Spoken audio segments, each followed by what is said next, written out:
ভারতীয় ফুটবলারের সহ্য হলো না। শেখ মুরসালিনের মাথায় চড় মারলেন, রীতিমতো গ্যাঞ্জামে মাতলেন তারা।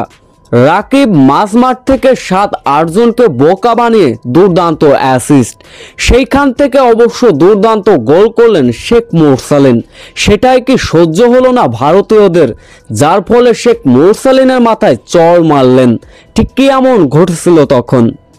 ভারতের বিপক্ষে সব হিসাব নিকাশ করতে হলে ফিরে যেতে হবে 2003 সালের 18 জানুয়ারি। কেননা সর্বশেষ ভারতের বিপক্ষে জয় পেয়েছিল বাংলাদেশ, সেটাও কেটে গেছে দীর্ঘ 22 বছর। এশিয়ান কাপের বাছাই পর্বে এদিন ভারতের মুখোমুখি আবারও বাংলাদেশ।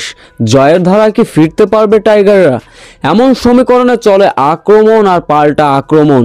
প্রথমার্ধেই দাপট দেখালো বাংলাদেশ। ম্যাচের বয়স তখন ঠিক 12 মিনিট। বাঁ সাইড থেকে মাঝমাঠ থেকে বল টেনে নিয়ে গেলেন রাকিব।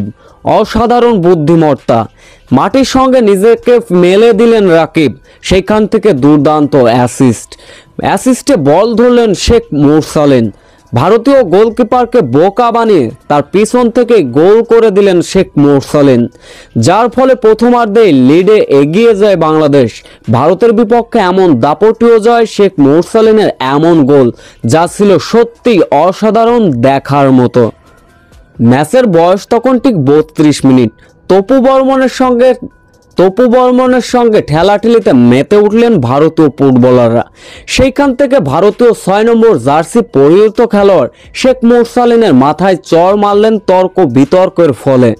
এরপরে মাঠে থাকা রেফারি অবশ্য সেটাকে হ্যান্ডেল করলেন।